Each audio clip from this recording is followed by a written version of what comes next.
지금이 제일 나쁘니까요. 네. 네, 지금은 매집해야 될 시기라고 생각합니다. 아. 네. 뭐 저는 사실 욕을 많이 먹을 수 있어요. 이제 뭐 또 좋다고 아유 지금 그만해라 뭐 이러실 네. 수 있는데 네. 저희가 20년, 30년 투자를 해봤는데 네. 지금 저점 매수하면은 분명히 지금보다 아까보다 높은 때가 옵니다. 경기 이런데도 시스템 반도체, 비메모리죠. 네. 비메모리 반도체 가격 20% 올리려고 지금 내고하고 있잖아요. 이런 독보적인 기업들은 없으면은 세상이 돌아가질 않는 기업들인데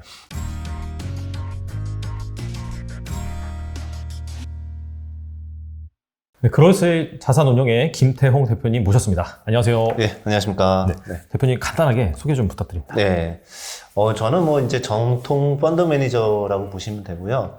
네, 제가 이제 과거에 있었던 운용사들은, 뭐 이제 맨 처음에는 이제 대우증권이라는 리서치 조직에서 시작을 했는데, 네네네. 예, 그 다음에는 미래에셋 자산운용, 네, 거기 본부장 했었고, 그 다음에 이제 템플턴 투신운용, 네, 미국계에 있었다가, 네네. 이제 리만 터질 때 저희 브레인 자산운용 설립할 때, 네네. 같이 이제 창업 멤버로 조인했다가, 제가 이제 저희 그로스힐이라는 거를 차린 거는 2012년입니다. 그래서, 딱 10년 됐습니다. 네. 올해로. 네, 그래서, 주로 다 큰 회사의 그냥 정통 펀드 매니저 역할을 했었다. 이렇게 봐주시면 될 것 같고요.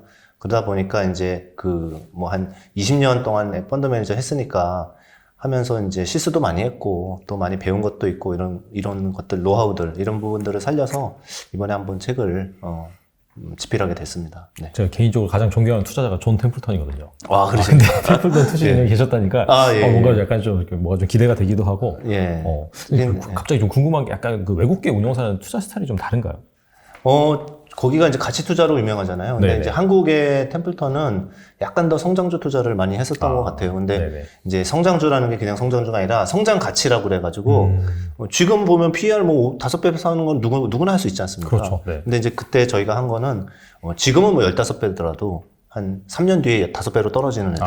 네. 그러니까 3, 4년 뒤에 미래의 가치가 가치주가 돼 있는. 네네. 그러니까 찾기는 어려운데 네. 그런 투자를 했을 때 되게 수익률이 높게 나오기 때문에 그래서 이제 성장 가치를 많이 주목을 했었고요. 뭐 어떤 투자의 호흡이라든지 아니면 프로세스라든지 이런 것들은 한국 국내 회사들보다는 훨씬 더 깊이가 있고 그 다음에 되게 뭐라 그럴까요? 한 종목 뭐 연구하는데 네. 1시간 내내 토론해가지고 사자마자 이렇게 하는 좀 그런 뎁스가 있었습니다. 예. 알겠습니다. 이렇게 일반적인 그런 기관 투자자보다도 약간 좀 더 뎁스 있게 네. 이렇게 이제 또 종목 발굴 내지는 분석 오래 하셨기 때문에 어떻게 본다면 약간 개인 투자자의 눈높이에 좀 맞을 수도 있을 것 같아요. 네. 개인 투자자가 사실 이렇게 호흡을 빨리빨리 하면서 이렇게 막 포트폴리오 확 바꾸거나 그러기 힘들잖아요. 그렇죠. 네. 그런 차원에서 또 네. 이렇게 또 대표님의 지혜, 인사이트를 들어보는 시간을 갖겠습니다. 최근 출간하신 책에 보면은 금리로 이 주식시장을 보는 사이클이 있다라고 네. 말씀하셨잖아요. 네. 20년 동안 이렇게 업계에 계시면서 또 그런 것들을 현장에서 많이 경험을 하셨기 때문에 여기에 대해서 좀 설명을 해주시고 현재 이 주식시장의 사이클은 과연 어떤 상황인지 좀 궁금합니다. 네. 금리야 뭐 이제 요새 다들 전문가가 되셔가지고 금리가 어떻게 왜 올라가고 뭐 이런 거 너무 잘 아시는데 그래도 간단하게 한번 짚고 넘어가면은 네. 금리가 경기 사이클을 가장 잘 대변해주는 그러한 뭐라 그럴까 도구라고 보면 되죠. 왜냐면은 투자 수요가 많아지면은 돈의 수요가 많아지는 만큼 금리, 돈값이 계속 올라가는 거고 경기가 좋아질수록 이제 금리가 올라가잖아요. 그래서 이제 그런 부분이 하나 있는데 지금에 올라가는 금리 같은 경우는 사실은 뭐 실질 금리가 올라가는 게 아니라 인플레이션 부분이 올라가기 때문에 이제 금리가 높은 거지 않습니까? 네. 그래서 이제 막 3% 이제 뭐 닿았다가 빠졌다 하는데 과거 10년 정도 봤을 때는 3.2%가 고점이었어요. 예. 그거는 미국 국채 10년물 기준. 10년물 기준. 네. 그래서 그 2018년에 이제 고점 찍고 그 다음에 쭉 떨어졌는데 그 과거 10년하고는 지금 다른 패턴이 들어갔죠, 이미. 왜냐면은 그 금리는 이제 다 지금 말하는 건 명목금리인데 실질 금리에다가 이제 물가가 기대 인플레이션이라는 게 더해져가지고 생긴 게 그건데 지금은 이미 이제 기대 인플레이션 부분이 높아진 부분 때문에 이번 사이클에서는 3%가 고점이 아니라 한 4%나 5%도 갈 수 있다. 이제 이렇게 생각이 들어요. 네네. 그리고 이게 건강한 금리 인상은 아니잖아요. 금리 상승은 아니잖아요. 왜냐면은 실질적으로 건강한 금리 상승은 실질 금리가 올라가야 되는 거죠. 근데 실질 금리 같은 경우는 마이너스에서 계속 머물다가 이번에 겨우 플러스 이제 들어갈락 말락 하고 있습니다. 예. 그래서 그러면은 뭐 헷갈리시잖아요. 그러면 실질금리로 다시 보면은 과거에 봤을 때 실질금리 피크는 한 1.5% 정도 됐습니다. 네. 그래서 이번에는 그러려고 그러면 아직 시간적으로나 좀 많이 남았기 때문에 실질금리 찾아보시기는 어려우시니까 그냥 명목금리로 말씀드리면은 한 4% 정도 갈 때까지 주식시장은 좀 더 상승 여력이 충분히 남아있다. 이제 이렇게 보고 있죠. 네. 그러니까 4%로 한 거는 10년물 말씀하시는 거죠? 미국 국채 10년물 기준입니다. 네. 사실 최근에 그 10년물 금리가 많이 올랐는데 네. 그래서 채권 시장이 완전히 박살이 났잖아요. 그렇죠. 근데 네. 이제 4%까지 예상을 하신다는 거는 네. 채권 시장이 아직까지는 더 내려갈 수도 있다. 약간 좀 그렇게 보시는 거겠네요.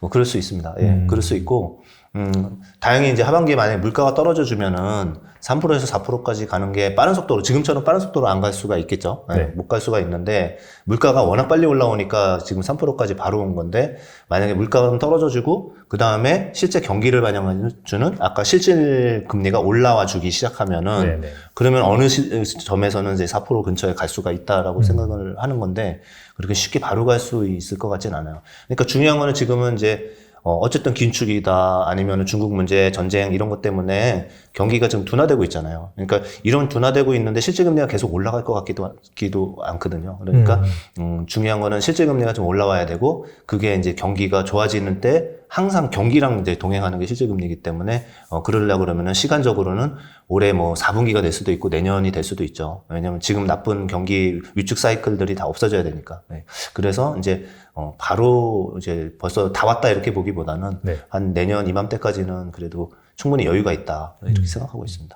그 말씀을 해주신 것처럼 사실 최근에 약간 시장의 그런 스탠스가 불과 한 며칠 전만 하더라도 이 인플레이션을 좀 걱정을 했는데 최근에 나온 그 미국의 뭐 소비자 물가라든지 뭐 생산자 물가지수 보면은 일단 피크아웃은 찍었다. 그런 생각은 하고 있는 것 같아요. 대신에 이게 피크아웃을 찍고 내려오는 시간이 좀 많이 걸릴 것이다. 그렇죠. 예. 그러다 보니까 여기에서 또 연준의 긴축 스탠스가 당연히 이제 수그러들 것 같진 않고 그러다 보니까 이제는 약간 경기 침체, 경기 둔화 우려를 많이 걱정하고 있는 상황이에요. 네. 그래서 10년물 금리 같은 경우에도 제가 이제 오늘 살펴보니까 2.8%? 네. 원래는 거의 한 3.2% 원저리까지 갔다가 최근에 경기 둔화 우려를 반영을 해서 이만큼 네. 떨어진 것 같은데 그렇다면은 결과적으로 한 내년 정도 가면 한 4%까지 달성을 할 수 있을 것이다라고 바라보시는 거는 실물 경제가 경기 둔화 우려임에도 불구하고 회복은 할 것이다. 이제 그렇게 보시는 건가요? 네, 그렇죠. 네. 실물 경제가 네. 회복을, 그러니까 지금 경기 침체 얘기도 있고 막 이렇잖아요. 네네. 그러니까 경기 침체 가능성이 분명히 있습니다. 요새 뭐 30% 얘기하시는 분도 있고, 어제 제가 루비니 교수님을 만났었는데, 예, 60% 확률을 얘기하시더라고요. 그런데 네네.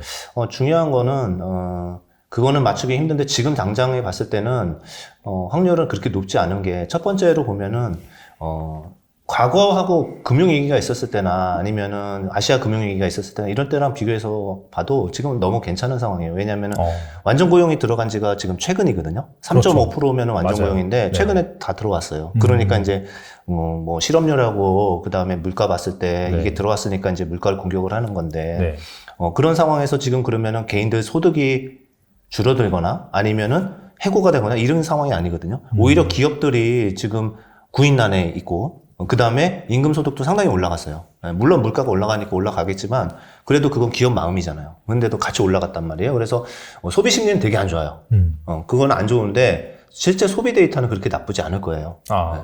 지금도 그렇게 나쁘지 않고 앞으로도 그렇게 나쁘긴 어려워요. 왜냐하면 그 인플레이션이라는 게 저희가 뭐 똑같은 걸 사도 가격이 올라가는 효과가 바로 반영이 되는 게 그게 인플레이션이거든요. 그러니까 그렇죠. PC 같은 거, 소비 지출 이런 것들은 늘어날 수밖에 없고요. 네. 그런 환경이 그러니까 지금 그렇게 나쁘지 않은 환경인데 저희가 이제 안 좋다고 생각하는 거는 워낙 센티먼트가 안 좋잖아요. 그렇죠. 그러니까 뭐 러시아 전쟁 때문에 이 유가가 사실 지금 105불, 108불에 있을 유가가 아니거든요.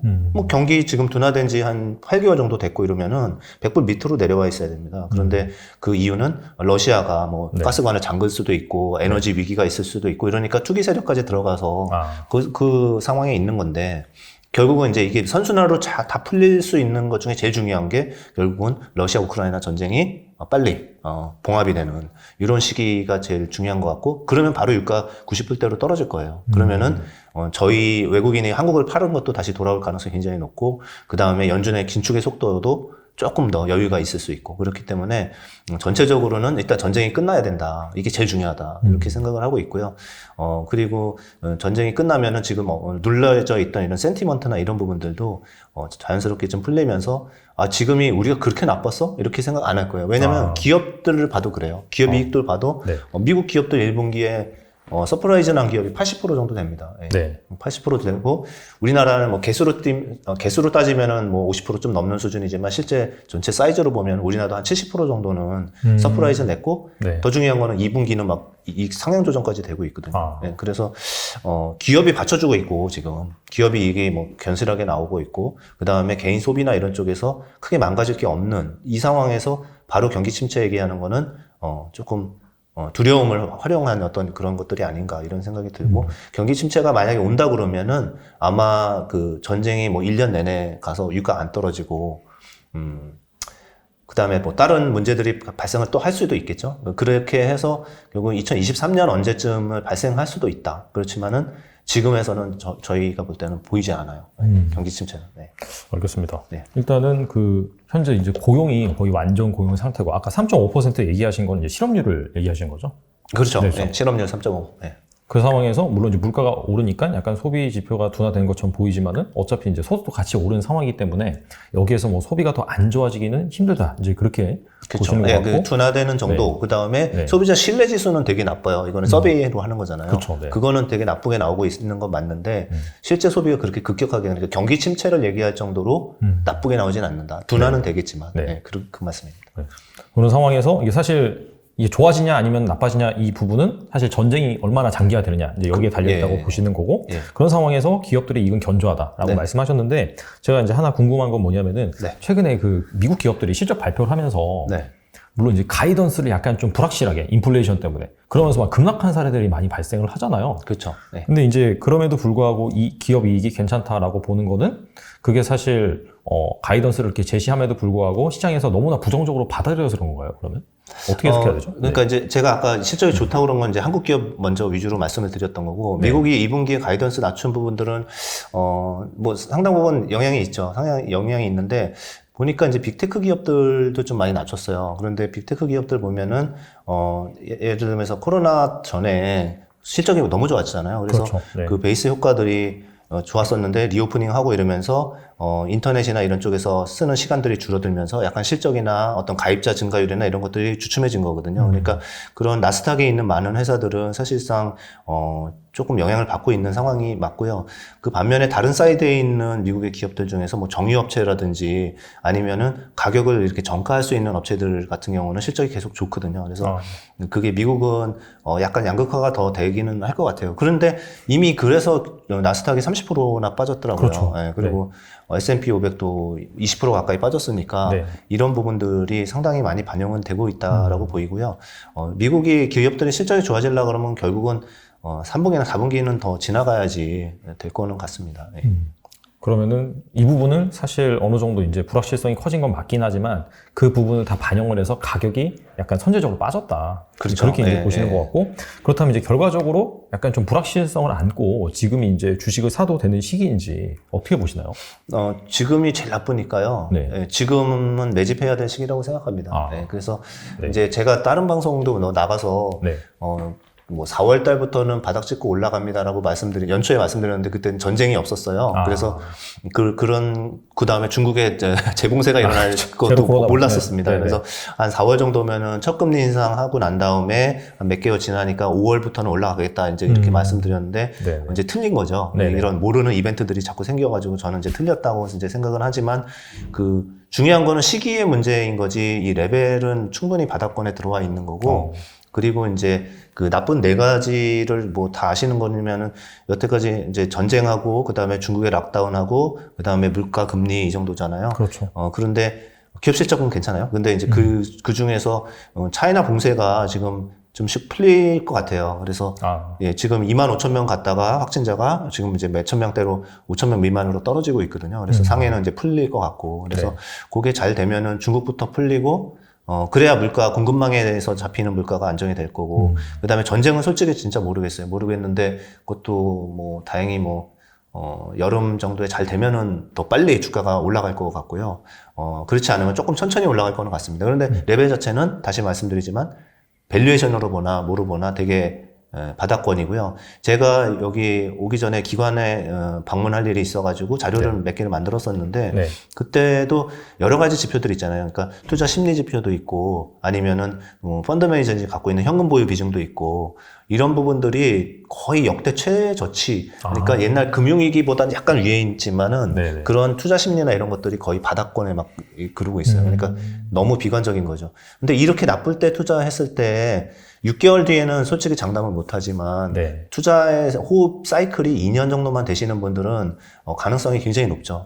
제일 나쁠 때 주식을 매집하는 거는 그리고 이제 매집하는 대상 자체가 차라리 뭐 코스피라든지 아니면 삼성전자라든지 이런 굉장히 우량한 기업 위주로 네. 그렇게 된다고 그러면은 좋은 기회로 삼아야 될 것 같습니다. 예.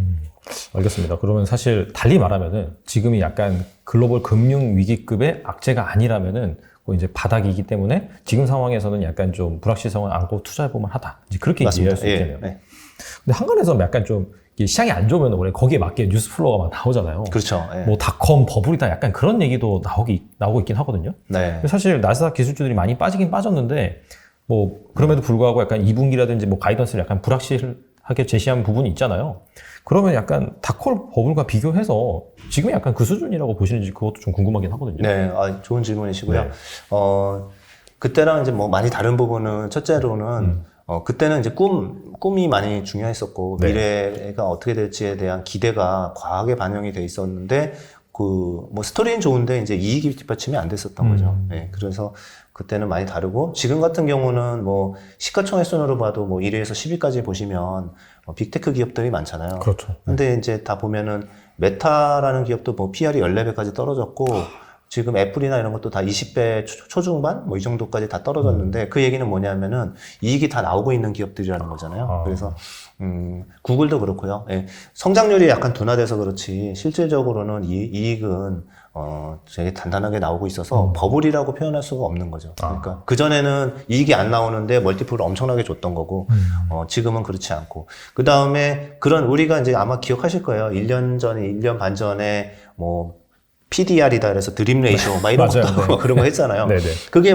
그때는 진짜 버블이었죠. 왜냐면은 그건 빅테크 빅5가 아니라 그 나스닥에 막 새로 상장된 기업들 있잖아요. 네네. 그러니까 테슬라 요건으로 적자 나는데 막 상장되는 맞아요. 애들 네네. 이런 회사들 많이 있었잖아요. 그래서 뭐 우버 같은 기업도 있었고 도어대시 뭐 이런 회사도 있었고 뭐 오픈도어 뭐 이런 것도 있었고 결국은 그런 기업은 매출은 빠르게 성장하는데 이익은 하나도 안 나오거든요. 지금도 다 적자고. 네. 근데 그런 기업들이 얼마 빠졌냐면 거의 70% 빠졌잖아요. 맞아요. 네. 그래서 유니티 같은 회사도 굉장히 좋은 회사인데도 적자가 나니까 거의 70% 빠졌어요. 네. 그러니까 이렇게 많이 빠진 거는 이미 있었던 버블이 터진 건 맞아요. 네, 말씀하신 것처럼 네. 그런 일부 섹터에서 터진 건 맞는데 지금 시가총액을 지탱하고 있는 탑 10 종목들을 보신다고 그러면은 굉장히 이익 기반이 탄탄하다. 그래서 여기서 이제 또 다른 버블이 터진다 이렇게 보기는 좀 어렵습니다. 그러니까 이게 사실 뭐 쇼피파이라든지 뭐 네. 그다음에 코인베이스 이런 데도 보니까 그냥 80% 그렇죠, 정도 본다고 그렇죠. 했더라고요. 예, 예. 그래서 이미 사실 그 전체적인 그런 지수 관점에서 보니까 한 30%긴 한데 그런 성장주, 정말 꿈을 꾸는 성장주 같은 경우에는 거의 7, 80% 정도 빠졌기 때문에 이미 그쪽은 이제 붕괴가 됐다. 네, 그래서 맞습니다. 추가적으로 뭔가 이게 뭐 더 붕괴되거나 이제 그럴 가능성이 더 네. 낮다라고 볼 수가 있겠네요. 그렇죠. 그런 기업들이 이제 계속 붕괴될 수는 있지만 지수를 끌어내릴 정도의 힘이 있는 기업들이 아니거든요. 시총이 다 작고 이렇기 때문에. 네. 그래서 오히려 시총 위주의 큰 기업들을 보면은 뭐 많이 반영이 됐다 이렇게 보고 있고 뭐 다시 PER로 접근을 해보면은 미국도 지금 S&P 500 기준으로 17배 정도 되는 것 같거든요. 그러면은 네. 과거 한 10년 평균 밑으로 좀 내려왔어요. 네. 10년 평균이 한 20배 정도 되나요, 그러면? 그 20보다도 좀 낮고요. 한 18배 정도 되고요. 저번에 23배까지 갔다가 한 1배부터 쭉 빠진 거죠. 알겠습니다. 근데 약간 지금 상황 보면은 미국 주식이 한국 주식보다 좀 더 빠지긴 한 것 같긴 하거든요. 훨씬 더 네, 빠졌죠. 그렇죠. 뭐 작년 이제 고점 대비로 비교하면 사실 좀 비슷하다고 볼 수 있는데 올해만 놓고 훨씬 더 많이 빠졌는데 네. 그렇다면 약간 좀 상대적으로 뭔가 시장의 매력도를 보신다라고 한다면 어디가 더 좋을까요? 지금 상황에서? 예. 저는 한국이 뭐 훨씬 좋다. 왜냐하면 결과를 보고 네네. 말씀드리는 게 아니라 네.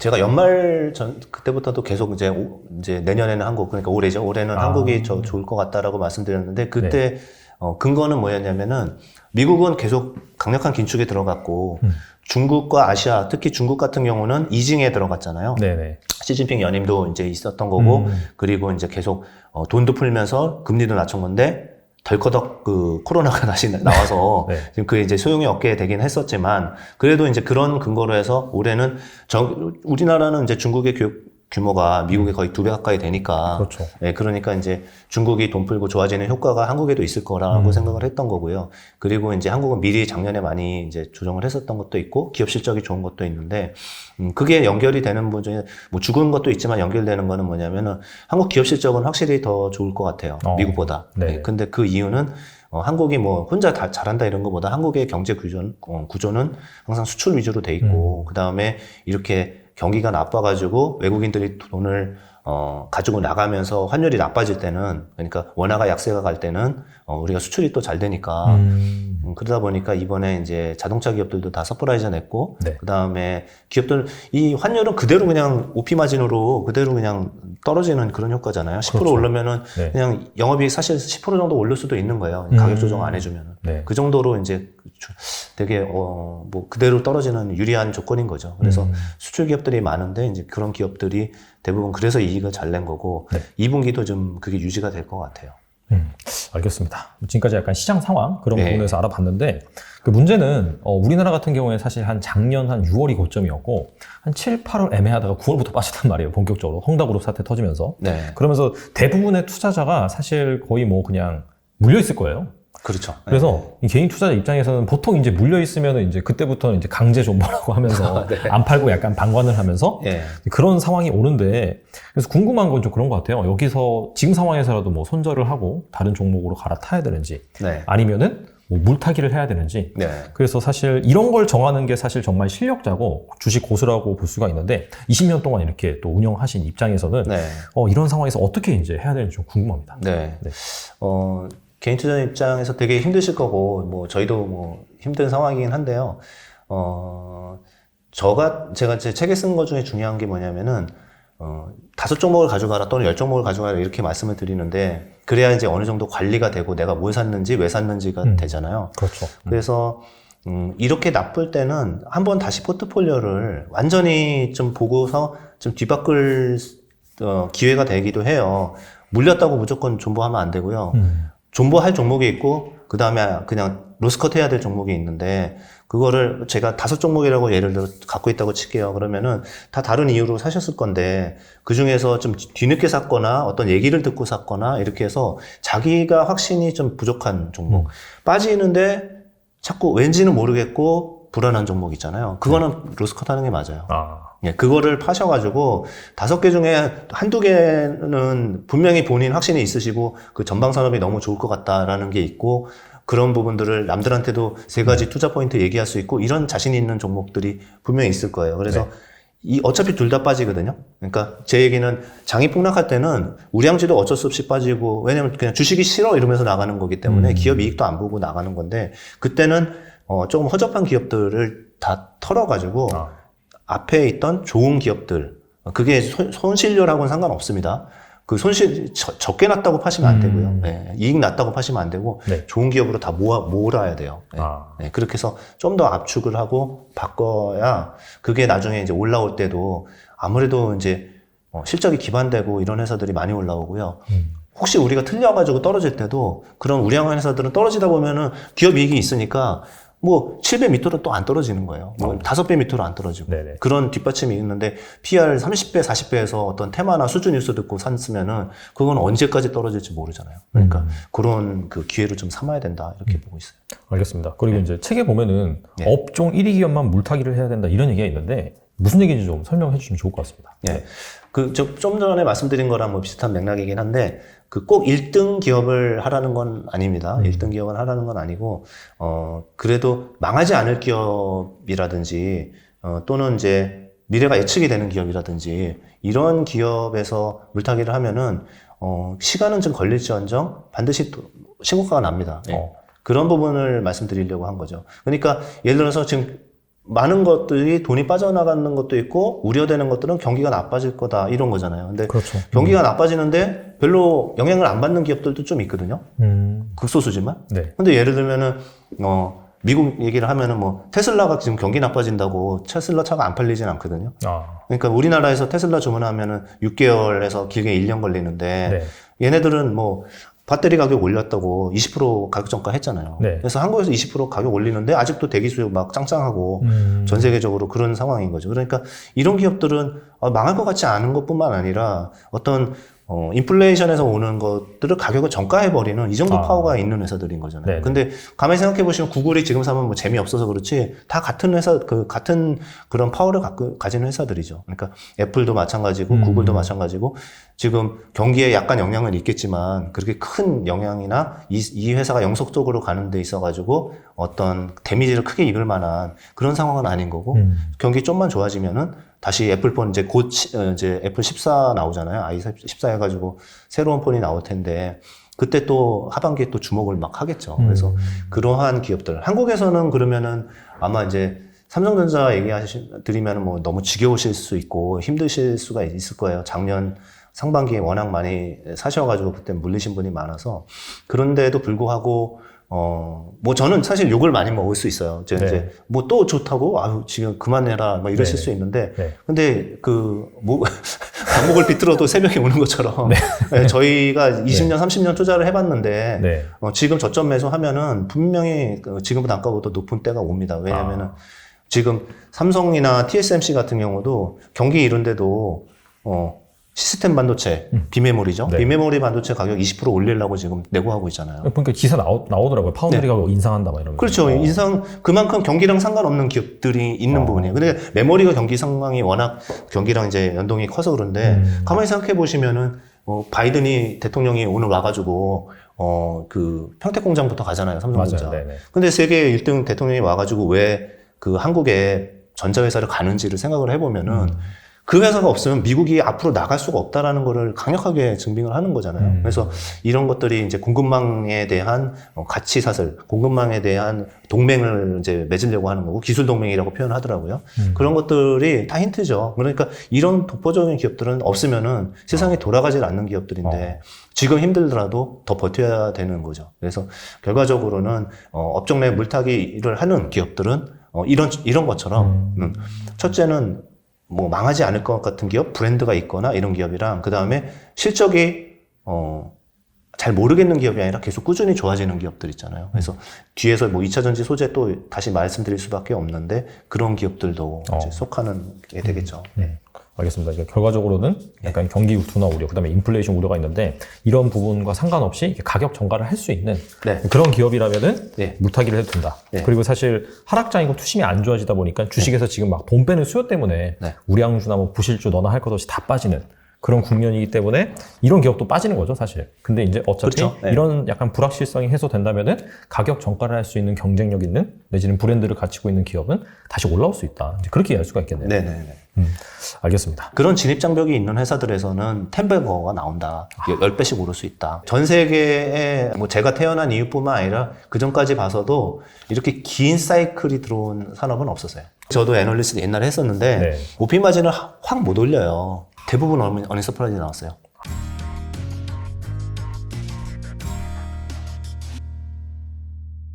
그리고 책에 이런 내용이 있더라고요. 그 정보가 없는 사람도 성공하는 투자법이 있다. 이게 좀 궁금합니다. 사실 주식은 정보가 되게 중요하긴 하거든요. 이거는 구조적으로 이제 접근을 하는 거거든요. 그래서 사실 이제 제가 책에는 마이클 포터의 그 5 포스즈라고 5가지 힘 이거를 강조를 하면서 그거 위주로 설명을 드렸어요.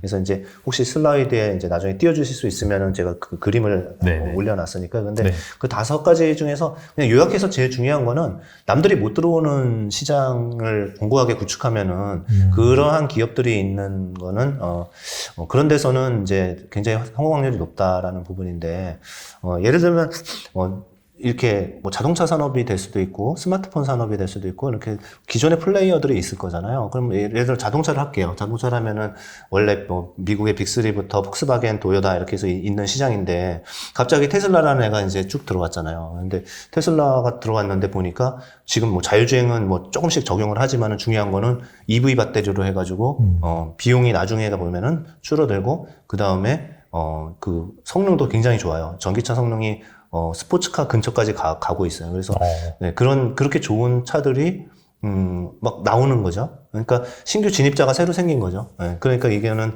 그 시장을 파괴하는 파괴자로서 들어간 건데, 그러면 테슬라 사도 되는 거고, 아니면은 이제 다른 회사를 사도 되는 건데, 여기서는 이제 그 진입장벽이 깨지는 하나의 사례를 드린 거예요. 그래서 그것처럼, 이제 애플카도 나올 수도 있겠죠. 그렇죠. 그래서 네. 이런 테크 하는 회사들이 자동차 회사로 들어오니까 그러면은 그 산업이 어떻게 되겠어요? 그러면 산업이 둘 중에 하나죠. 마켓시어가 뺏겨가지고 망가지거나 아니면 산업 전체가 멀티플을 새로 받는 거죠. 왜냐면은 굉장히 큰 변화가 생기고 네. 그 안에서 잘하는 기업들은 현대차가 될 수도 있고 폭스바겐이 될 수도 있지만은 네네. 걔네들이 도요타, 혼다 거를 다 뺏어 먹겠구나. 네네. 이런 이제 어떤 큰 변혁이 있을 수 있죠. 그래서 자동차 산업에서 갑자기 멀티플을 원래 5배, 6배 주거든요. 근데 많이 주기 시작하면서 미국의 빅3 주가들이 작년에 되게 많이 올랐었던 그런 기대가 이제 새로, 그러니까 움직이지 않던 시장인데 이제 기대가 새로 생기기도 하는 겁니다. 뭐 이런 식으로 이제 하는데 결국은 이제 드리고 싶은 말씀은 그렇게 진입을 해가지고 신규로 들어가는 새로운 기술. 네. 완전히 새로운 기술. 아니면은, 새로운 브랜드 이런 걸로 이제 들어오는 회사들을 사거나 아니면은 아예 그런 게 아무리 들어오려고 그래도 못 들어오는 시장만 봐가지고 사시는 것도 좀 방법이죠. 그러면은 그 다음 예를 들어보면은 예를 들어서 반도체 같은 경우도 되게 과점화되어 있잖아요. 그렇죠. 네, 그리고 이제 오히려 이제 전체 반도체보다는 비메모리만 친다 그러면은 TSMC가 마켓시어 53% 정도 되고 네. 삼성전자가 한 17% 되고 나머지 이렇게 됐거든요. 그러니까 거의 7, 80%를 그 두 회사가 다 잡고 있어요. 그러니까 경기 상관없이 가격을 계속 올릴 수 있는 거고 아무도 못 들어와요. 비메모리. 네. 그리고 이제 2차 전지 소재도 약간 그런 성향이 좀 있어요. 그러니까 2차 전지의 셀 메이커들은 계속 누가 들어오죠. 노스볼트도 네. 들어오고 누가 들어오는데, 네. 그 양극재, 음극재 만드는 회사들은 쉽게 못 들어옵니다. 이 화학 기반이고 네. 공장이 있어야 되고 폭발 가능성도 있고 되게 오랫동안 안정성을 유지해야 되고 레코드도 있어야 되고 그 다음에 테슬라의 까다로운 조건도 통과해야 됩니다. 이렇게 되는 화학업체가 규모의 경제를 이루려면은 굉장히 시간도 많이 걸리고 어렵기 때문에 그런 회사들은 누가 못 들어오는 거죠. 그러니까 그런 진입장벽이 있는 회사들에서는 10배거가 나온다. 10배씩 오를 수 있다. 이제 그런 말씀을 드리는 거예요. 네, 그리고 네네. 지금은 이제 그래서 그 5포스를 뭐 나중에 자세히 보시면 되겠지만 그런 비즈니스 모델이나 파워를 갖고 있는 거는 사실은 1년 전에 봐도 그렇고 지금 봐도 그래요. 그러니까 이 사람들 좀 대표님 뭐 뻔한 얘기 하시네 이럴 수 있는데 이거는 이제 정태적으로 말씀드린 거고요. 그런 회사에서 많이 빠졌거나 그런 회사가 변화가 생길 때는 진짜 폭발적으로 상승하거든요. 그래서 그 변화 요인에 대해서는 또 이따가 설명드릴게요. 그거는 증설이 나오거나 가격이 막 올라가거나 이런 변화들이 생길 때 이 안에서 생기면은 이거는 진짜 핵심주입니다. 핵심주. 안 그래도 지금 약간 그런 종목? 어떻게 그런 종목을 발굴하는지에 대한 얘기로 자연스럽게 넘어가가지고 추가적으로 또 질문 드려볼게. 방금 말씀하신 이 대규모 증설에 들어간 기업, 이거 눈여겨봐야 된다라고 말씀하셨는데 추가적으로 좀 이렇게 덧붙여서 말씀해 주시면 될 것 같아요. 네. 저희 나중에 이제 자세한 건 책으로 보시면 사례까지 다 있으니까 되는데 뭐 전체체 한 꼭지나 두 꼭지만 봐라 이러면은 저는 지금 말씀하신 이 두 가지예요. 그러니까 대규모 증설을 하는 기업과 가격을 올리는 기업. 그것만 그냥 숙지하시고 저걸 잘 반복해서 하셔도 뭐 책 안 읽으셔도 됩니다. 딱 두 가지, 가격을 올리거나 증설을 하는. 네, 증설인데 근데 이제 이렇게 단순하진 않고 되게 까다로운 조건들이 있습니다. 그거를 이제 먼저 증설부터 말씀드릴게요. 그래서 이제 증설을 하는 거는 기업이 언제 증설을 투자를 이제 고려하냐면은 일시적으로 수요가 막 늘어나서 줄 서고 이런다고 하진 않아요. 왜냐하면 땅도 사야 되죠, 대규모 투자를 해야 되죠, 사람도 뽑아야 됩니다. 맞아요. 사람 뽑으면 이거 회복할 수가 없거든요, 우리나라에서. 근데 그거를 결정한다는 거는 초과 수요가 상당히 장기간에 담보된 수요가 있다라고 판단될 때 그때 의사결정을 내리죠. 네. 그렇기 때문에 이제 예를 들면 이제 제일 쉬운 게 이제 2차 전지 소재나 2차 전지 같은 경우가 이제 그런 수주를 이미 갖고 있는 이런 데. 그러니까 자신 있게 증설을 하는 거죠. 네. 네. 그래서 이런데 일단은 그 뉴스가 이제 나오기도 하고 아니면 구글이나 이런 데서 계속 찾아보시는 노력도 필요하십니다. 그래서 만약에 찾았는데 이게 증설을 20% 했다. 이러면은 이제 효과가 약하죠. 네. 그러니까 기존의 생산 캐파시티가 100이라고 그러면은 거기서 50% 이상 또는 100% 이렇게 증설하는 기업들은 주가가 그거 이상으로 올라가니까 꼭 주목하셔야 됩니다. 그래서 대규모 증설이고요. 그리고 이제 증설을 했을 때 그 하는 회사들이 예를 들어서 철강회사가 했다. 뭐 이렇게 되면은 또는 화학회사가 했다. 이거는 탈락입니다. 네. 왜냐면은 이 경쟁자가 너무 많아요. 그리고 보통 이런 사이클에서 뭐 롯데케미칼이 증설을 하거나 뭐 현대제철이 증설하면은 혼자 하지 않아요. 맞아요. 예. 중국 애들도 다 같이 하고 다 같이 합니다. 네. 소리 소문 없이 다 하고서 증설이 끝나는 때에 가격이 와장창 빠지죠. 네. 그렇기 때문에 증설했을 때 조금 올라갔다가 나중에 많이 빠지는 그런 낭패를 볼 수도 있어요. 그럼에도 불구하고 이 증설이 큰 증설 뉴스가 나왔을 때 좋은 사례를 하나 들어드리면은 작년에 효성 TNC라고 스판덱스 세계 1위거든요. 네네. 그 회사 주가가 10배 올랐어요. 네. 근데 이제 재작년 말, 그러니까 2020년 말에 뉴스 계속 나왔거든요. 브라질 증설, 어디 증설 이렇게 하면서 나왔는데 제가 보니까 2년 동안 2배 정도 증설을 하는 뉴스가 나왔더라고요. 그때 샀어도 5-6배 먹었어요. 뉴스에 다 나오니까. 근데 이제 여기서 조심했어야 될 게 뭐냐면은 지금은 주가가 다시 반토막 정도 났어요. 네. 근데 그 이유는 뭐냐면 증설이 작년 8월에 끝났고 혼자 증설한 게 아니라 중국의 루이상동이나 2등 상동업체가 다 같이 증설했어요. 네네. 그러니까 여기는 이제 그렇게 완전한 독과점은 아니고 경쟁사들이 좀 많이 있었던 거죠. 네네. 네. 그러다 보니까 이 증설이 나와서 사서 많이 먹었지만은 끝날 때쯤이면은 물량이 쏟아지고 가격이 폭락하고 이러면서 주가도 빠진다. 이러니까 그 앞 구간을 잘라서 먹어야 되는 거죠. 네. 그래서 이제 이런 증설의 사례를 말씀드렸는데 요약하겠습니다. 요약하면은 네.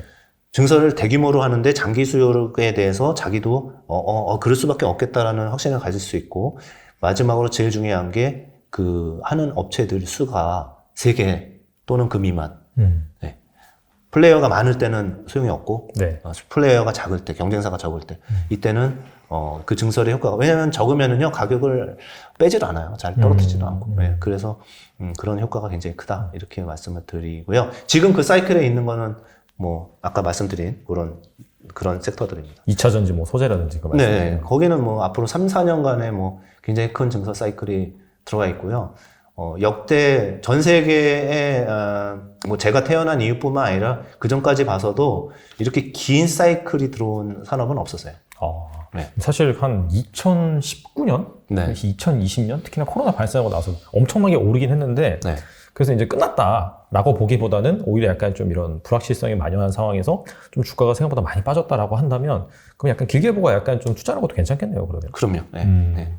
알겠습니다. 확실히 약간 수요가 많이 발생하는 산업이다 보니까. 그렇죠. 네. 그래서 또 기회가 되면 좀 2차 전지 더 말씀드리고 네. 이제 가격 올리는 기업 말씀드려야 되잖아요. 그래서 네네. 가격 올리는 기업 같은 경우는 마찬가지입니다. 이제 가격을 올리면 수요가 줄겠죠. 예. 비싸면 안 사니까. 그래서 가격 올리는 거는 사실은 대단한 파워를 가진 기업들만 할 수 있는 거고 그게 B2B가 됐건 그러니까 네. 거래처가 다른 기업이 됐건 소비자 대상으로 올리건 간에 자기 걸 올리면은 경쟁사한테 마켓시어 뺏길 수도 있고 또는 판매량이 줄 수도 있는데 그걸 올리다 이 뜻은 굉장히 강한 파워를 갖고 있는 기업들이고요. 증설하는 기업들은 이제 뭐 사실은 투자도 많이 들어가고 팔리면은 수량도 똑같이 더 늘어나는 거잖아요. 그런데 가격을 올리면은요, 판매 수량은 조금 주니까 원재료 투입도 주는 거예요. 그러니까 원재료는 오히려 줄어들었는데 가격만 올라가니까 그 기업들의 OP 마진이 되게 좋아져요. 그래서 만약에 가격을 10% 올리잖아요. 네네. 그러면 영업이익률이 한 7% 이 정도 올라가요. 영업이익률이 그 정도 올라가면은 만약에 영업이익률이 한 10%라고 하면 7-8% 올라가면 7-80% 영업이익 증가한 거잖아요. 그렇죠. 네, 네, 그거 좋습니다. 네, 되게 좋습니다. 그렇게 되면은 사실 주가는 또 이익이 함수다 보니까. 그렇죠. 그 근데 네. 이거를 거기다가 서프라이즈까지 나요. 그러니까 애널리스트 분들이 저도 애널리스트 옛날에 했었는데 네. 애널리스트 분들은 이제 회사 IR 이제 콜도 하고 하면서 OP 마진을 확 못 올려요. 그냥 조금씩 올려요. 그리고 리스크가 좀 있으니까 틀렸을 때. 그 다음에 이제 듣고 IR 담당자하고 마지막 조율도 하고 이러는데 네. 그거 IR 담당자도 몰라요. 자기 거와 그 월말 가야 할지 몰라요. 그런데 이런 식으로 이제 미리 다 계산을 하고 하는 모델을 정확하게 갖고 있으면은 이익률이 얼마나 올라가는지 계산을 할 수 있어요. 네, 저희 같은 경우 고정비 얼마고 이런 것들을 모델에 넣어가지고 하면은 나와요. 그래서 가격 올린 기업들은 대부분 어닝 서프라이즈 나옵니다. 이번에도 대부분 어닝 서프라이즈 나왔어요. 가격 올린 기업들이? 네, 가격 올린 기업들은요. 네. 근데 그 원재료 올라서 올린 거잖아 이러는데 그래도 그렇습니다. 그게 사실 생각해 보면은 네. 뭐 매출이 이제 P 곱하기 Q, 판매량 곱하기 이제 제품 가격이니까. 근데 원재료는 사실 그만큼의 비중을 차지하지 않잖아요. 그렇죠. 원가에서. 네. 그러니까 당연히 이제 똑같이 올린다라고 한다면 이익이 더 많이 날 수 있는 그런 구조라고 볼 수 있겠네요. 맞습니다. 네. 그래서 그대로 떨어지는 거고, 네. 그런데 이제 그 마진율이 더 좋아지는 회사는 아무래도 원재료 가격이 들어오른 회사인데도 올릴 수 있는 파워가 있는 회사겠죠. 네, 그러니까 그거를 저 책에선 자세히 두 개로 나눴거든요. 나눠서 이쪽은 완전히 갑이다 이렇게 나눈 게 사실 너무 쉬운 거지만은 뭐 엘루샤, 루이비통, 뭐 샤넬, 에르메스 네네. 이런 것들은 작년에 샤넬이 가격 5번 올렸거든요. 근데 쭉 안 죽어요 그냥. 그리고 경기 나쁘다고 경기 타나요 지금? 그런 기업들은 뭐 미국에서 주가 보셔도 루이비통 그룹은 뭐 상당히 많이 올랐고 견조합니다. 그래서 그와 같이 이런 가격을 전가할 수 있는 사이클이 들어오면은 그런 기업은 무조건 장기 투자에도 적절하죠. 그리고 테슬라 같은 경우도 지금도 그런 사이클에 들어가 있는 거죠. 가격을 그런데 얘네는 또 원재료 떨어지면 낮추기도 해요. 그렇기 때문에 되게 정직한 기업이기도 하죠. 반면에 원재료가 올라가서 어쩔 수 없이 올린 기업들은 이제 밀 가격이나 아니면 주정이나 이런 네네. 것들 또는 이제 뭐 저희 또 많은 회사들 있잖아요. 철강제를 쓰는 조선이라든지 네네. 이런 것들은 건설업체 마찬가지고 다 올라갔잖아요. 다 올라가서 근데 건설업체는 함부로 못 올리죠. 분양가 상한제도 있고 뭐 이런데. 그래서 그걸 올리는 파워를 가진 회사들도 굉장히 좋은데 소비재에서 올리는 회사들도 괜찮습니다. 말씀을 들어보니까 방금 말씀하신 약간 좀 1차원적인 그런 회사들, 뭐 그냥 뭐 원자재 밀 수출해가지고 뭐 가공해서 판매한다든지 뭐 건설 그런 업체들을 보면은 시장에서 주는 멀티플이 상당히 낮잖아요. 네. PR이 낮다든지. 하지만 그 아예 그냥 가격 정가를 팍팍 시켜버리는 소비재를 만드는 기업 같은 경우에는 전반적으로 PR이 높게 형성이 되더라고요. 그래서 무조건 약간 좀 PR이 높다고 피하는 게 아니라 그 약간 좀 이유가 있다라고 생각하면서 맞습니다. 예. 좀 접근을 하는 게 좋겠네요. 네, 정확하십니다. 예. 알겠습니다. 그리고 또 이런 얘기가 있더라고요. 을이 되었는데 갑이 되는 기업? 이거는 약간 좀 어떤 의미에서 말씀하신 건지 궁금합니다. 네. 그래서 복귀를 하면은 이제 그 비즈니스 모델이 독과점하는 기업들을 거기에서 좋은 기업이 많다. 그런데 얘네들도 이제 기업이 사이클이라는 게 그럼 뭐예요? 다 알고 있지만은 실적이 어닝 예상치를 비트해야지 올라가는 거고 미스하면 확 떨어져 버리잖아요. 아무리 좋아도. 네.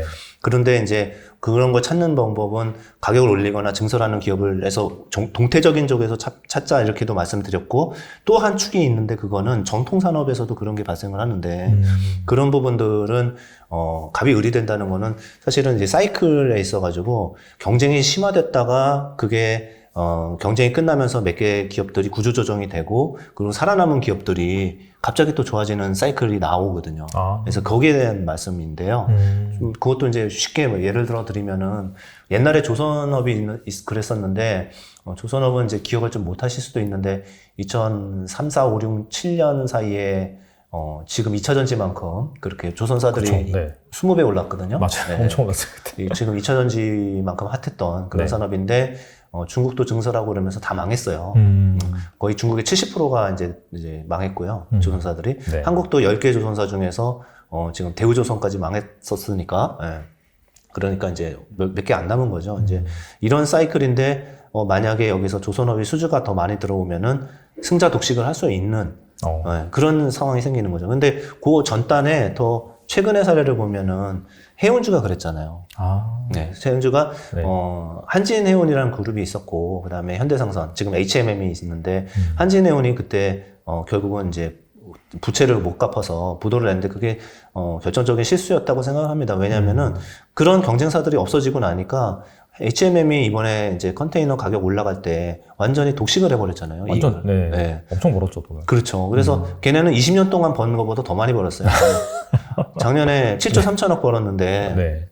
올해 벌써 1분기가 3조 가까이 이익 나왔고 올해 10조 번다는 얘기거든요. 네. 그러니까 아니, 시가총액보다, 과거 한진해운 시가총액보다 더 많이 벌어버리잖아요. 이런 것들이 뭐냐면은 구조조정이 일어나고 난 산업에서 생기는 그러한 마지막 남은 피가 낭자했던 산업에서 살아남은 애들이 엄청난 수혜를 받는 이런 것들입니다. 그래서 HMM은 10배가 올랐다가 작년 하반기부터 결국은 이제 거의 연말부터 컨테이너 지수가 빠지기 시작하니까 네네. 그러면서 피크다 이러면서 이제 계속 파는 거거든요. 근데 지금 뭐 HMM 얘기가 나와서 그렇지만 이제 밸류 영역에 완전 들어가 있는 거고 이제 현금 쌓인 것만 하고 또 시총하고 비교도 할 거고 이럴 겁니다. 그래서 이제 HMM은 그런 사례가 되는 거고요. 네. 그렇게 많이 돈을 벌면은 그런 기업들이 뭐 하겠습니까? 머스크나 이런 애들이 뭐 하겠습니까? 다 배발주를 더 하겠죠.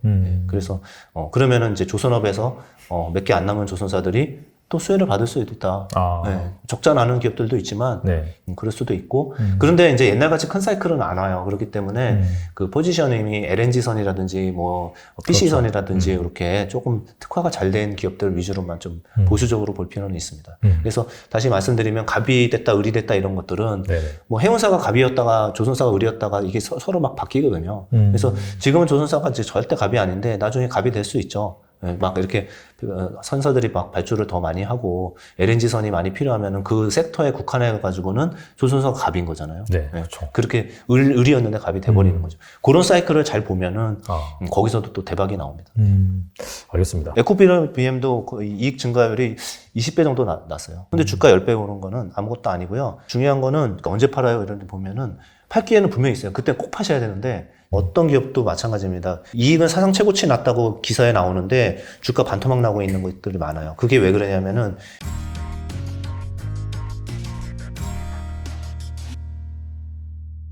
그리고 또 성장 사이클에 있는 전방 산업에서 기업을 고르자라고 하셨는데 약간 좀 파생되는 그런 쪽 수혜를 볼 수 있는 그런 쪽인 것 같은데 여기에 대해서도 좀 설명해 주세요.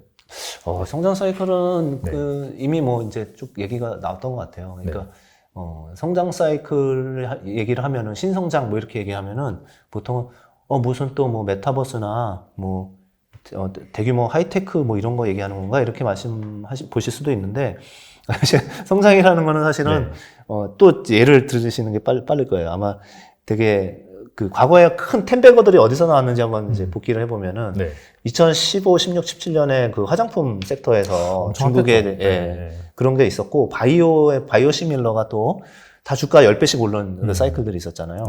근데 이제 여러분들이 좀 이렇게 잘 기억이 안 나실 텐데 편의점도 그렇게 올랐어요. 편의점이 편의점 맞아요. 엄청 올랐어요. GS 리테일 5배 올랐어요. 맞아요.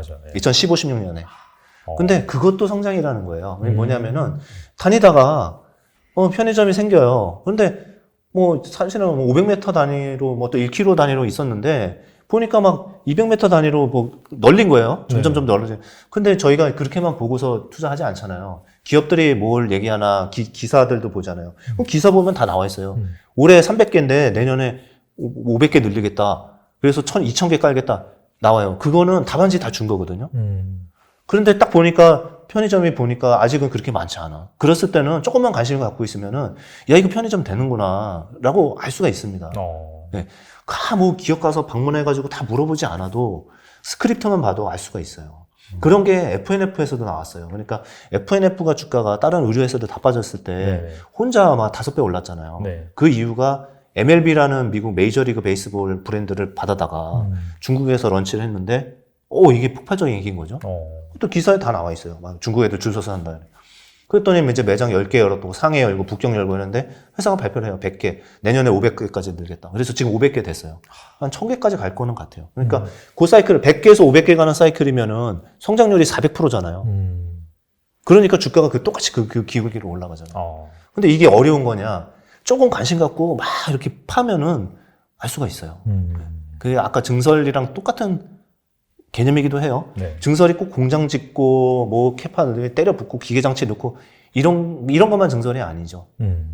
예를 들면은 이제 우리가 잘 아는 JYP나 뭐 하이브나 이런 기업에서 뭐 누가 데뷔하고 공연 횟수가 작년에 2회였는데 올해 10회다 이러면은 그것도 비슷한 개념이죠. 그런 성장 사이클이 계속 온다는 거고 이게 꼭 신성장 이렇게 아니라도 성장 기업을 조기에 발견할 수 있고 내가 관심 갖고 잘하는 기업에서 해야 돼요. 그렇게 하면은 충분히 기관 투자가 아니더라도 충분히 수익 많이 낼 수 있습니다. 알겠습니다.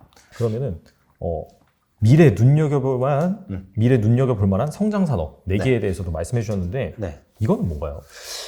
성장 산업은 이제 제가 뭐 지금 와 있는 것도 있고 앞으로 이제 기대하고 있는 것도 있는데 네네. 지금 이제 손에 잡히는 거는 지금처럼 경기가 안 좋을 때는 반드시 매출하고 이익이 나와야지 성장 산업도 안전하지 않습니까? 그렇죠. 그래서 먼저 지금 2차 전지 또 뒤에 주문 없으면 지금 말씀드릴까요? 네, 지금 말씀 주실 것 같아요. 네. 2차 전지 같은 경우는 최근에 뭐 신고가 나가지고 제가 말씀드리는 게 아니고요. 저희 과거 인터뷰 보시면은 1년 전, 6개월 전 계속 항상 탑픽의 2차 전지 소재는 항상 말씀을 이제 드렸다고 네. 지금도 또 그냥 똑같이 말씀드리는 거예요. 네. 그러니까 답지 보고서 얘기하는 게 그게 아니고요. 여기서 더 못 올라가면 또 얘기할 수도 없잖아요. 근데 그 부분에서는 제가 앞에서 계속 말씀드렸던 증설이 있죠. 그것도 2배 증설이 아니에요. 4배씩 증설을 하고 4배에서 5배씩 증설하는데 거기에 대해 의심할 수도 있잖아요. 증설하다가 안 사가면 어떡하지? 그렇죠. 근데 사가는 애들이 다 세계 1, 2, 3등이 다 사가니까 테슬라, 뭐 GM4드, 폭스바겐이 다 사가잖아요. 예, 그리고 뭐 LG 에너지 솔루션, SK온, SDI 이런 기업들이 다 주문을 넣은 거고 LNF도 많이 올라가는 이유가 7조짜리 오더가 새로 나오고 2년간. 에코프로 비행 같은 경우는 15조 수주를 받아놓고 15조 수주를 받았는데 딱 매출을 봐봐. 그러면 1조 얼마예요 지금? 네. 그러면 15조는 매출에 인식이 되겠구나라는 게 되잖아요.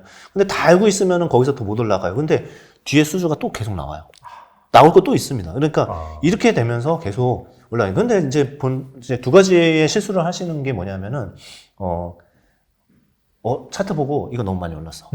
또는 좋아, 내가 살라고 딱 봤는데 야 밸류에이션 50배잖아. 지금 뭐 하는 거야? 이러실 수가 있어요. 근데 제가 이제 밸류에 대한 말씀드릴 기회가 있으면 모르겠는데 50배, 60배 이거 보시면 안 됩니다. 이게 보시면 안 되고요.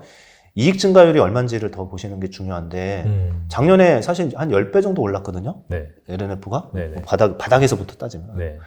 근데 이익 같은 경우는 10배 훨씬 이상이 늘어났어요. 네. 적자 났다가 이러니까 이제 LNF는 좀 빼고 에코프로 BM. 네. 에코프로 BM도 거의 이익 증가율이 20배 정도 났어요. 근데 주가 10배 오른 거는 아무것도 아니고요. 지금 PR이 높아도 3년 뒤에 PR을 보셔야 돼요. 그거는 제가 텔레톤에서 말씀드렸던 성장 가치. 네. 지금 비싼데 3년 뒤에 싼 것들은 지금 사야 되는 거잖아요. 그렇게 봤을 때는 이 사이클이 한 3년은 더 가는 사이클이기 때문에 아직도 늦지 않았다. 혹시 악재가 나와서 뭐 중국의 LFP 반도체 그거 나왔을 때 폭락하고 그랬잖아요. 그때 저희 막 샀어요. 근데 그런 노이즈 나올 때 또 사실 수 있는 기회라고 생각을 해요. 그래서 저희가 종목 추천을 드리는 건 아니고 잘 못하게 돼 있으니까 그거보다는 업종을 볼 때 이렇게 보시라. 그리고 자 중요한 거는 그러면 중소리 뭐 둔화될 때 언제 팔아요? 이런 데 보면은 팔 기회는 분명히 있어요. 그때 꼭 파셔야 되는데 지금은 절대 아니고 올해 저희가 집계를 해보니까 올해 전년 대비 60%가 캐파가 늘어나고요. 내년에도 60%가 늘어나요. 그 다음에 이제 세 번째 년도에는 워낙 그 속도가 있으니까 한 20%대로 떨어지긴 하는데 그 다음에 또 늘어나요. 그러니까 이제 3년 뒤에 한 3배 정도 증설되는 거거든요. 그러니까 한 2년쯤 뒤에 이익 증가율입니다. 이익이 절대 레벨이 아니라 증가율이 지금 100% 증가하다가 20-30% 증가로 바뀌잖아요. 그때 다 파셔야죠. 그렇게 이제 잡아야 되고 그때는 아직 멀었습니다. 네. 그러니까 이게 확실히 뭔가 이제 뭐 수치적으로 찍히는 뭐 PR 밸류에이션 이런 것보다도 뭔가 이 성장이 약간 둔화되는 그런 시점? 그런 시점이 이제 매도 타이밍이다. 그렇게 보시는 거잖아요. 예. 그래서 이게 뭐 매도의 조건에 대해서도 이제 더 나중에 자세히 말씀드리겠지만 어떤 기업도 마찬가지입니다. 이익은 사상 최고치 났다고 기사에 나오는데 주가 반토막 나고 있는 것들이 많아요. 그게 왜 그러냐면은 이익률이 증가할 때 PR이 50배, 60배 주다가 이익률이 20%로 둔화되면은 한 20배밖에 못 주거든요. 그러면은 반토막이잖아요. 그렇죠. 맞아요. 근데 그 순간이 언제 오거든요. 그래서 이제 그거는 그 정도 말씀드리고, 그 다음에 다른 산업, 2차 전지 다 아는데 왜 그거 또 얘기하냐 이럴 수 있으실 것 같아서, 그 다음은 이제 우리나라에는 없지만 클라우드 산업도 미국에서 클라우드 산업도 이제 독과점적이잖아요. 상위 3개사가 시장 80% 갖고 있고요. 중국 업체들은 자기들 리그니까 상관이 없고요. 그런데 이제 지금도 매출 50%씩 늘고 있습니다. 근데 이게 그러면은 이제 생각을 해보는 거죠. 이게 지금 이게 계속 둔화될까? 지금 서버 DRAM 좋다는데 나빠질까? 근데 제가 계산해 보니까 하루에 유튜브가 몇 개 올라오는지 혹시 많이 하시니까 전 세계적으로 전혀 계산 안 해봤습니다. 제가 이제 액티브하게 움직이는 계정들만 하니까 3,700만 개라고 그러더라고요. 유튜브에서 와. 얘기하는 게 전 세계. 와. 전 세계. 그 하루에, 중에서 하루에 3천? 아니요. 아, 계정이요? 계정이 액티브한 계정이. 그런데 많구나. 예, 액티브한 계정인데 그게 뭐 안 올리는 계정도 있을 테니까 한 달에 하나씩만 올리면 하루에 100만 개가 올라와요, 유튜브가. 그거보다 많이 올 것 같은데. 네, 그 많이 하겠죠. 그러니까 네. 최소 100만 개에서 한 300만 개는 올라온다고 봐야죠. 어. 근데 300만 개의 동영상이 이것도 뭐 10분짜리부터 30분짜리 이거를 다 저장하지 않습니까? 그렇죠. 네, 아무리 압축 기술이 좋아도 끊임없이 그 서버가 필요한 거예요. 네, 그래서 데이터 센터, 클라우드가 필요한 거고. 이게 그래서 성장률이 계속 유지가 되는데 성장률이 유지가 되는 기업은 물론 이제 다 알고 있는 아마존, 구글, 뭐 마이크로소프트 이런 회사들이잖아요. 그렇죠. 네. 맞죠? 네, 맞아요. 네, 그렇잖아요. 그러니까 이제 그런 회사 과점하고 있고 이렇게 하면서 가격들도 좀 올리지 않을까요? 계속 이제 이런 생각이 들어서 클라우드는 좋다. 네. 그다음에 메타버스는요, 갑자기 확 나타날 거예요. 우리가 이제 작년에 테마로 한번 했다가 실체가 없으니까 다시 다 빠졌는데, 그 페이스북이 메타로 이름을 바꿨잖아요. 네. 메타가 빠르면은 연말이나 내년 정도에는 실제 그 메타버스, 메타 플랫폼이라는 게 생길 거고요. 그때 안경을 안 쓰더라도 쓸 수 있는 그런 게 생길 텐데, 지금 우리가 페이스북은 너무 익숙하고 인스타그램 하시는 분 많을 텐데 인스타그램도 갑자기 나타났는데 지금 몇억 명이 쓰고 있잖아요. 근데 메타버스, 그러니까 페이스북의 가입자가 30억 명이에요, 전 세계에. 네. 뭐 메신저 포함해서요. 그런 애가 이제 출시를 한 다음에 프로모션 하겠죠. 우리 이거 새로 만들었어, 들어와 하고 하면은 30억 명 중에 10%만 들어와도 3억 명이 바로 그런 플랫폼이 생길 거거든요. 그 생태계가 생기기 시작하면은 그때부터 게임 회사들 지금 뭐 작살나 있는데 게임 회사들이 제일 이제 메타버스에 제일 강한 동인이기 때문에 사람을 끌어들일 수 있는 제일 강력한 툴이기 때문에 이제 그런 것들도 이제 많이 재평가되고 뭐 그럴 것 같아요. 그래서 왜 마이크로소프트가 액티비전 블리자드를 샀는지 한번 생각을 해봐야 되죠. 40조나 주고. 그걸 준비하고 있는 겁니다. 확실히 좀 게임 이런 쪽이 사실 뭐 긴축, 그다음에 뭐 약간 인플레 이런 것 때문에 완전히 죽어버렸잖아요. 네. 성장주 이런 밸류에이션을 받다 보니까. 근데 약간 이게 제가 갑자기 드는 생각이 유튜브 저도 이제 많이 이제 찾아보니까 근데 가장 트래픽이 많이 나온 쪽이 다 약간 즐기는 쪽, 재미 이런 거더라고요 보니까. 네. 특히나 이제 먹방 이런 거 많이 보잖아요. 네네. 저런 걸 왜 볼까라고 생각하는데 저도 보니까 재밌더라고요. 결론은 여기서 얻은 게 이게 사람이 약간 뭐 그러니까 즐기고 그런 산업은 약간 원초적인 거기 때문에 이게 맞습니다. 확실히 좀 예, 예. 계속해서 성장하겠구나. 그렇죠. 그런 생각이 들긴 하더라고요. 예. 그래서. 그런 것 같아요. 그래서 사실은 이제 우리가 아는 메타버스를 표방한 것도 뭐 제페토, 네이버의 제페토나 로블록스 같은 게 있잖아요. 그런데 보면은 다 어린이들이거든요. 이제 그게 뭐냐면은 아니 직장 생활하고 피곤한데 거기 가서 또 뭘 하고 사람을 만나고 이러냐 피곤하게 무슨 세컨 라이프를 뭐하러 하냐 이렇게 생각을 하는데 말씀하신 것처럼 즐길 것들이 있으면은 거기 가서 게임을 하는데 게임하면 요새 이제 돈 벌 수 있는 게임들도 생겼잖아요. 그렇죠. 네. 아직은 미숙하지만 네, 그런 부분들이 이제 더 많아질 거고 그런 게임에 그 기업이 만들었던 게임들이 이제 참여자들이 유저들이 들어와서 또 게임을 만들고 이런 것들이 반복적으로 생기면은 되게 큰 시장이 될 것 같아요. 잘 만들어야 돼. 그 대신 그렇죠. 네. 네, 메타가 굉장히 중요한 게 지금 메타 주가 왜 빠지냐? 지금 투자하고 있잖아요. 그 어마어마한 걸 만들려고 돈 쓰고 있고 사람 뽑고 있고 이런데 실적이 잘 나오겠습니까? 그리고 광고도 요새 별로 안 좋은데. 그렇죠. 근데 이제 계속 파는 거죠, 사람들은. 그러니까. 그럼 지금만 보는 거예요. 근데 이제 미래를 보면은 네. 조금씩 모으고 있으면서 잘 모아야 될 수도 있고 그게 딱 나왔을 때 정말 환경을 잘 만들어 놨으면은 그러면 뭔가 또 그러게 한 30% 오르고 이런 개념이 아니겠죠? 그때는. 예. 알겠습니다. 그리고 지금까지 2차 전지, 클라우드, 그다음에 약간 메타버스 좀 말씀해 주셨는데 혹시 뭐 하나 더? 네 개가 우주 산업인데 그거는 네. 경고성으로 넣었어요. 뭐냐면은 이것도 독과점적인 구조를 갖고 있긴 하잖아요. 어마어마한 비용과 투자가 필요하기 때문에 뭐 제프 베이조스랑 그다음에 일론 머스크나 그다음에 스티븐 누구죠? 이름이 생각이 안 나요. 예. 저도 갑자기 생각이 안 나네. 하여튼 이렇게 버진 그룹, 버진 갤럭틱 하는 이 정도 있잖아요. 근데 이제 그런 데는 주가를 사면 안 된다. 그 얘기를 드리는 거예요. 왜냐면은 미래의 꿈도 많고 뭐 한데 지금은 계속 돈만 쓰고 있어서 실체가 없는 거죠, 지금은. 그런데 꿈은 있는 거니까 이런 것들은 뭐 테마 나왔다고 샀다가 얼마나 크게 빠지는지 아마 버진 갤럭틱 주가 보시면 7, 80% 빠졌어요. 네. 그런 기운이 되는 거죠. 네. 그래서 실체가 있어야 되고 매출이 발생을 할 때 그때 사셔도 전혀 늦지 않다. 네. 약간 UAM이라든지 그쪽도 마찬가지라고 볼 수가 있겠네요, 사실. 네. 그럴 수 있죠. 예. 우리가 이제 현대차가 로봇 한다고 그래가지고 로봇 잘하잖아요. 네. 근데 그게 뭐 매출 기여가 없는데 네. 그걸로 사시면 안 되는 거죠. 수소차 좋습니다. 수소차 테마 얼마나 좋아요. 그렇지만은 수소차 몇 대인지 한번 세보고 사셔야죠. 지금 그렇죠. 전기차가 지금 800만 대씩 팔리고 있는데 수소차 작년에 1만 몇천 대 팔렸어요. 전 세계적으로. 네. 진짜 조금 차이가 나요. 충전소가 없잖아요. 그러니까 이거 좀 매출이 발생할 때 사셔야 됩니다. 그러니까 수소 에너지 뭐 이래서 수소로 발전을 하고 이런 것들은 뭐 섹터별로는 좋습니다만 그거를 수소차로 해서 사시는 거는 테마를 사신 거죠. 네. 확실하게 테마랑 실체. 물론 이제 테마가 나중에 실체가 될 수 있지만 네, 그런 네.